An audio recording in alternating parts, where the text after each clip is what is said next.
Bienvenue sur Reset ton assiette, le podcast qui déconstruit avec vous la diet culture et toutes les injonctions liées à notre apparence et à notre assiette. Je m'appelle Juliette, je suis détentrice du compte The Last Quiche sur Instagram, où je dénonce la culture des régimes et où je parle également d'alimentation intuitive, une approche thérapeutique à laquelle je suis officiellement formée par les fondatrices.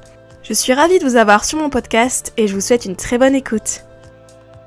Bonjour, bienvenue dans ce nouvel épisode de Reset ton assiette. Alors le podcast Reset ton assiette, vous allez voir, va passer en mode estival. Pas en termes de fréquence d'épisodes, je vous rassure, mais plutôt en termes de sujet. Parce que je me dis, pourquoi pas faire des épisodes qui collent à vos réalités du moment.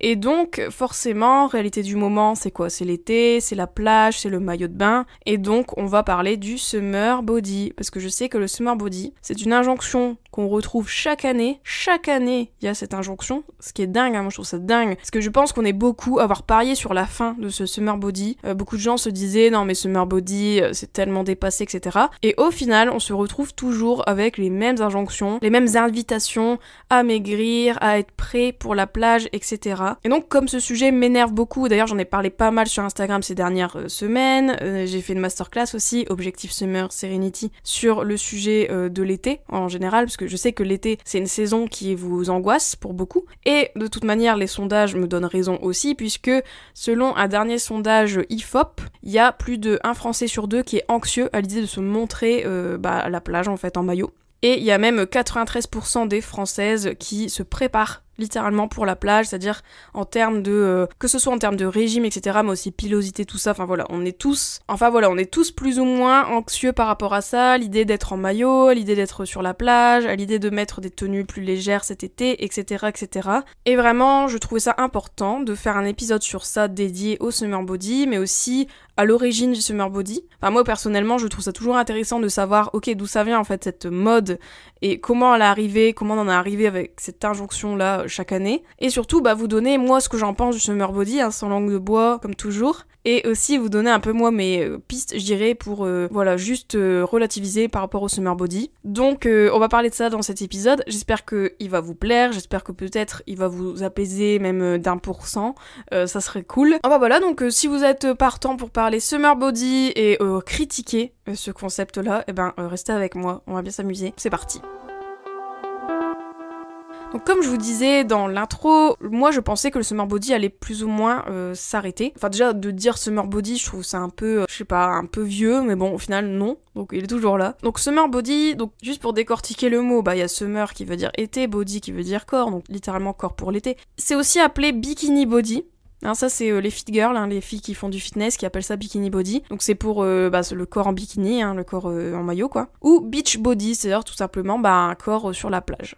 Donc c'est une appellation qui est utilisée à quelques mois de l'été pour qualifier l'objectif d'avoir un corps esthétique et athlétique, un corps dont on est fier, notamment lors de la fameuse épreuve du maillot de bain, parce qu'on en parle beaucoup de cette épreuve du maillot de bain, de dire oh là là, je vais me montrer en maillot, il faut que je sois prêt, il faut que je sois mince, il faut que je sois épilé, etc., etc.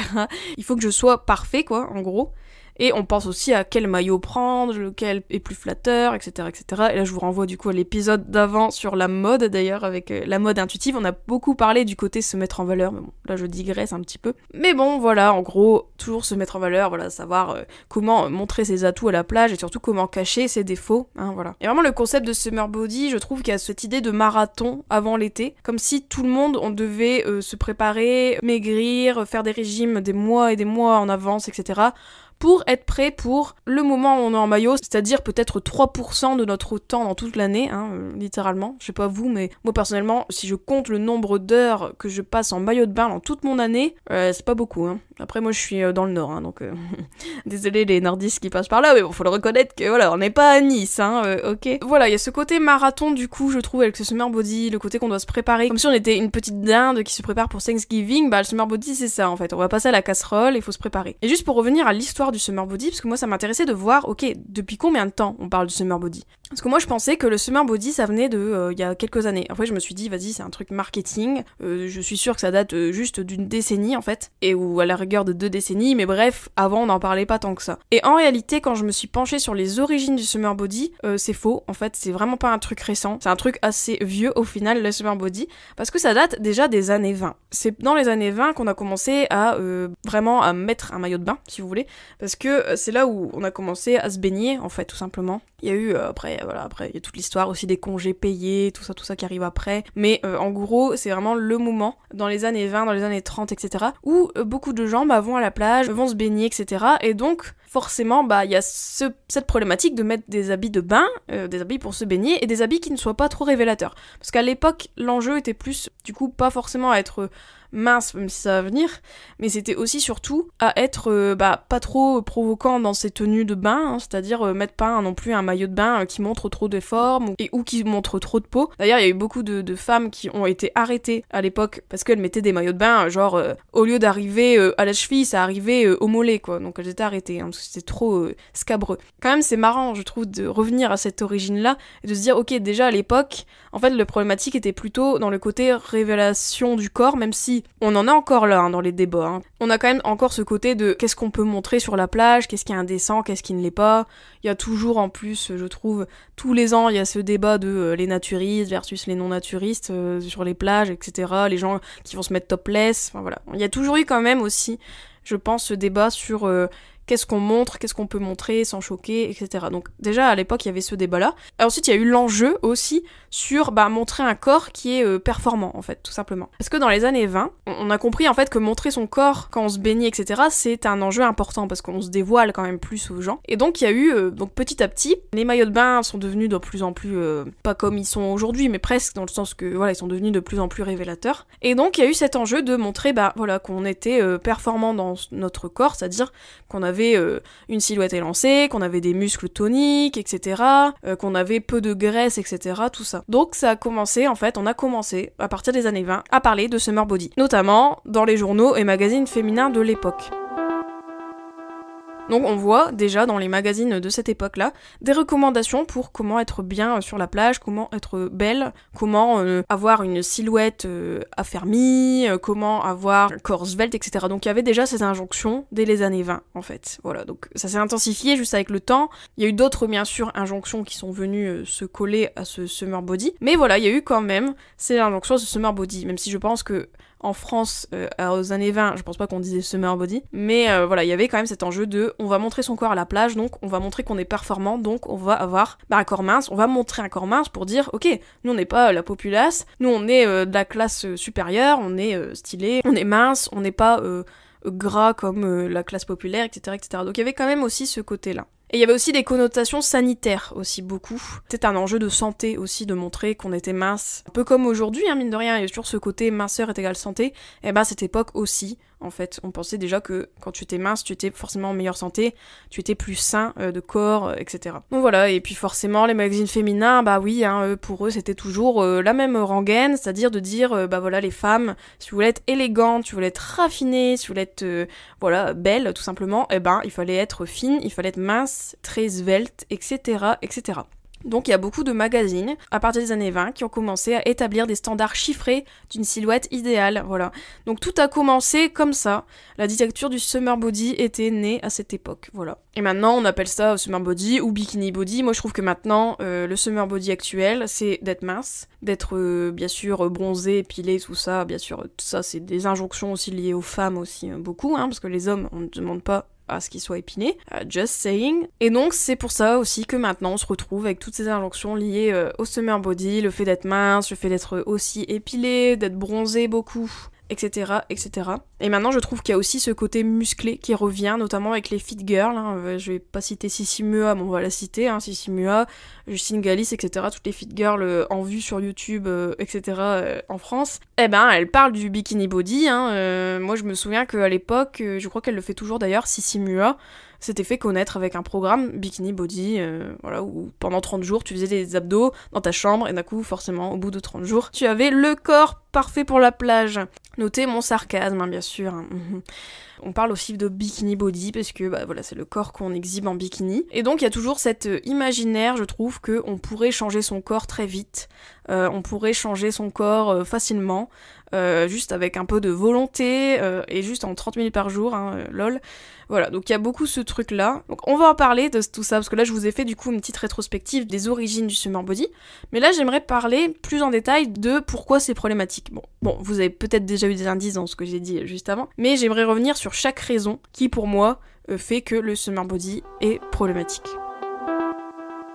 Alors bah déjà première chose, moi je trouve ça dingue, le summer body, c'est vraiment l'idée qu'on pourrait changer notre corps selon les saisons. On aura un corps pour chaque saison. Il y a le winter body, d'ailleurs il y en a qui en parlent, du winter body, le corps qui est plus gros parce qu'on mange des raclettes quoi. Bref, donc il y aurait ce côté-là un peu, voilà, on a un corps d'été, on a un corps d'hiver, etc. Alors c'est pas faux, c'est vrai que notre corps change selon les saisons, parce qu'on mange pas de la même manière, on fait peut-être plus de sport à certaines périodes de l'année, etc., etc. Ok, peut-être. Moi, ce qui me dérange dans le summer body, c'est pas le fait que le corps change selon les saisons. Franchement, si c'est le cas, bah voilà, c'est tout, c'est comme ça. Par contre, moi, ce qui me dérange, c'est plutôt le fait qu'on devrait changer notre corps, c'est-à-dire que dès que c'est l'été, on doit mincir, donc il y a l'injonction à la minceur qui est plus forte. En plus de ça, moi, je trouve qu'il y a aussi l'idée que c'est hyper facile de changer son corps, en fait. C'est ça qui m'énerve aussi avec le summer body, c'est que l'injonction à changer le corps, elle est là, mais en plus de ça, qu'on pourrait le faire. Déjà, la possibilité de le faire, elle serait évidente. Et en plus de ça, on pourrait le faire hyper rapidement, voilà. Comme si, 2 mois avant l'été, tu peux changer ton corps. Bah non, en fait, soyons réalistes, 2 minutes, en fait, le corps, il peut pas être changé comme ça. On peut pas changer notre corps juste parce que, c'est l'été, donc on peut le changer facilement. Non, en fait, non, ça marche pas comme ça. Je pense qu'il y a beaucoup de gens, de toute manière, ils le voient, ils font des régimes, etc. avant l'été, au final, ils voient qu'ils perdent très peu.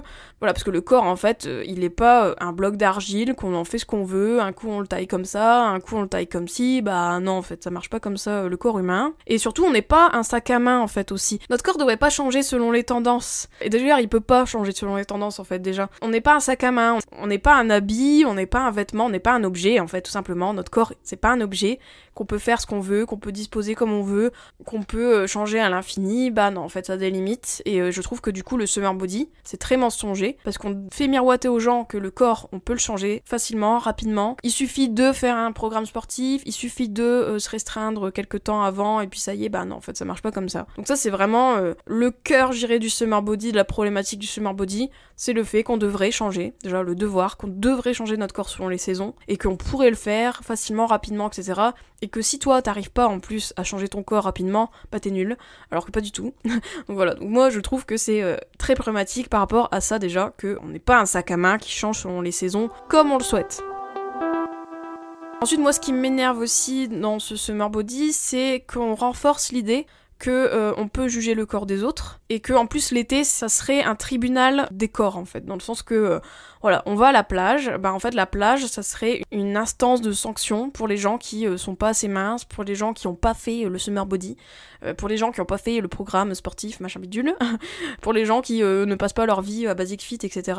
D'ailleurs, petite parenthèse, je ne juge pas les gens qui passent leur vie à Basic Fit, mais vous voyez ce que je veux dire, il y a toujours ce côté que l'été, ça serait la saison où on peut encore plus commenter les corps des autres, et surtout on pourrait juger le corps des autres, et que ça serait une instance, de jugement, en fait. Moi, ça m'énerve, en fait, déjà ce côté-là. La plage, c'est pas un tribunal. La plage, c'est un lieu de vacances, où on pose nos fesses sur le sable, on bronze, on va faire trempette dans l'eau, on fait des châteaux de sable avec ses enfants, c'est tout. La plage, c'est pas un tribunal.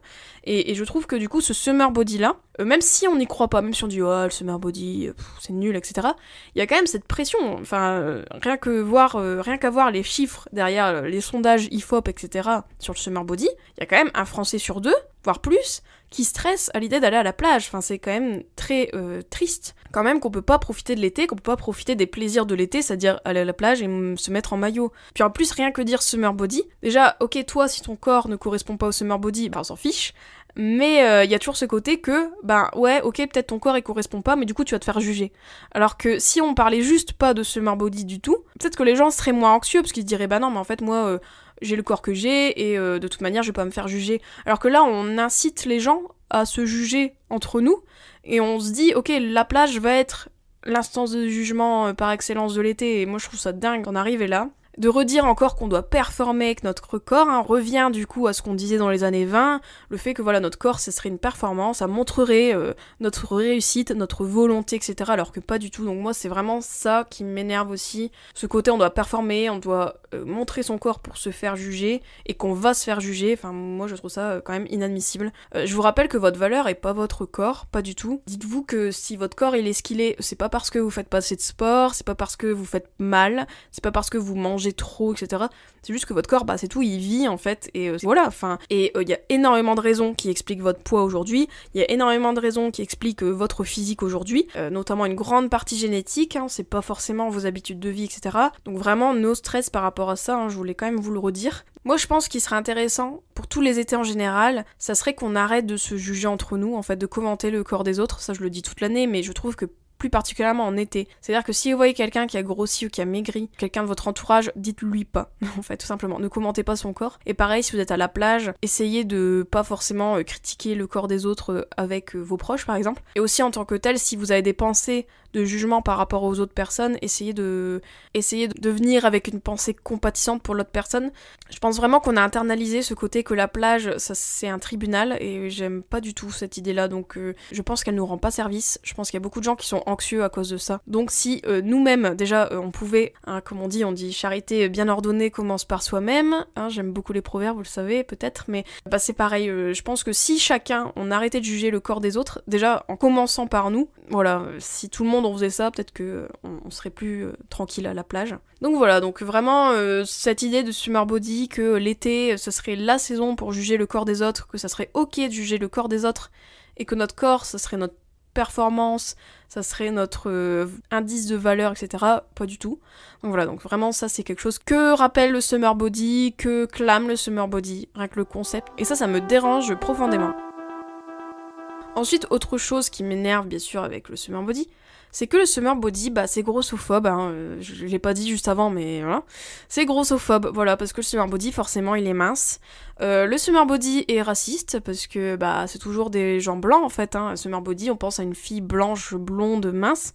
C'est raciste, c'est sexiste, parce que c'est souvent beaucoup les femmes, hein, même si les hommes, bien sûr, il y a des injonctions, mais bon, les gars, reconnaissez-le quand même que les femmes, on se tape quand même 3 fois plus d'injonctions quand même, c'est un fait. Je nie pas la souffrance des hommes qui doivent aussi se conformer au summer body, mais quand même, les femmes, faut le dire, qu'on s'en prend quand même plein la tronche. Dans cette saison, et ça a toujours été le cas, même dans les années 20, c'était des magazines féminins qui parlaient de ça. Donc voilà, donc le summer body est grossophobe, raciste, sexiste, validiste aussi, hein, et oui, je mets tous les mots en east, désolé, mais faut le dire quand même, hein, ce côté que bah c'est un corps valide, qui fait du sport, de la muscu, etc. pour avoir le corps du summer body, c'est validiste, voilà.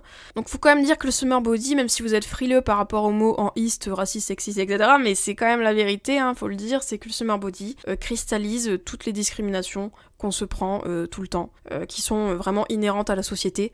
Donc moi je trouve que le summer body, il est une incarnation de toutes ces discriminations, de toutes ces stigmatisations, et donc c'est très important du coup de lutter contre le summer body, ce concept, parce que c'est pas ok en fait de discriminer les gens, c'est pas ok de mettre encore une fois un idéal lié à la saison de l'été pour faire en sorte que les gens qui ne sont pas conformes à ces standards-là se sentent laissés pour compte, enfin vraiment, voilà, faut le dire, hein, le summer body, c'est grossophobe, raciste, sexiste, validiste, etc., etc. Voilà, gardons en tête que summer body, continuer à parler de ça, continuer à le prôner, à mettre toutes ces injonctions-là, bah ça reste encore une fois un moyen de discriminer des gens et un moyen de renforcer les privilèges de certaines personnes qui peut-être ont déjà un summer body, génétiquement parlant, ou ont voilà, peut-être le temps, l'argent, etc. pour essayer de se conformer à ces standards de summer body.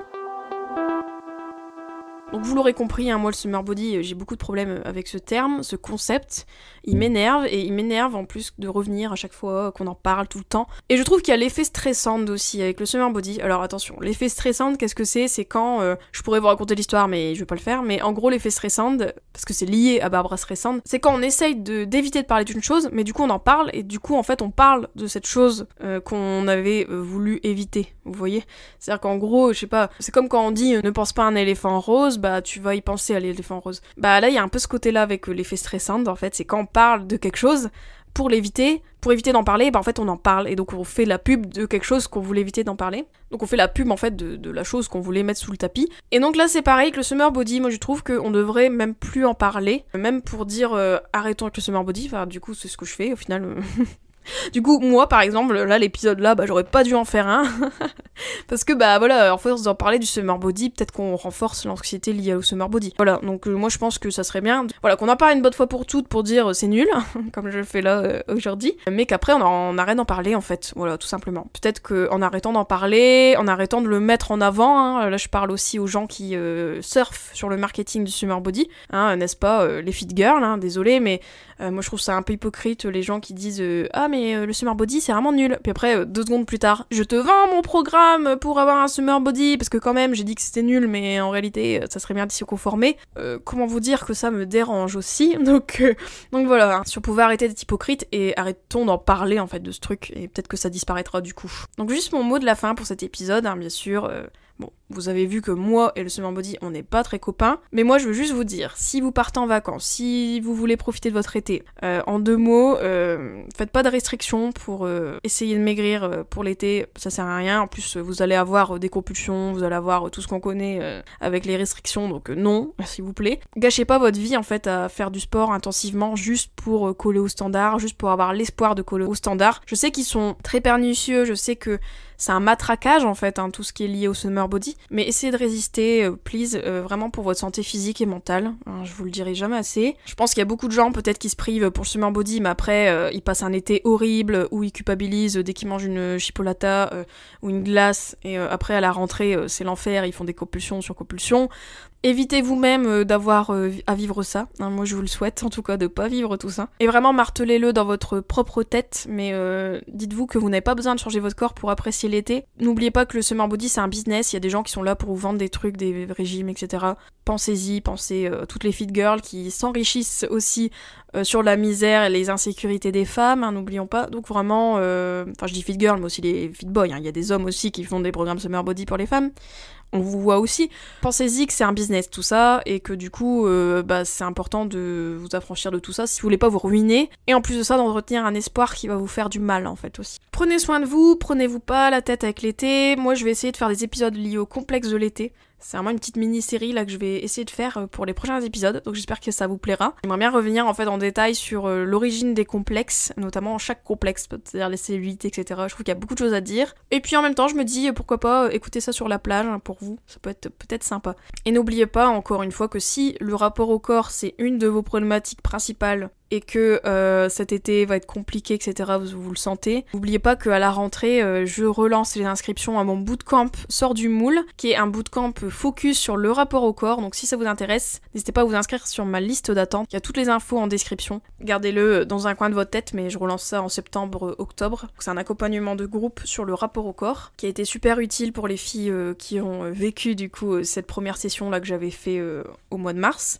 Donc voilà, donc juste pour vous dire ça. Et sinon, du coup, en attendant, prenez soin de vous, je vous fais des bisous, profitez bien de votre été. Ciao, ciao. J'espère que cet épisode t'a plu. N'hésite pas à le partager et à lui laisser une super note sur toutes les plateformes si c'est le cas. Vous pouvez toujours me retrouver sur mon compte Instagram, TheLastQuiche. Je vous dis à très vite pour un nouvel épisode de Reset ton assiette. Ciao.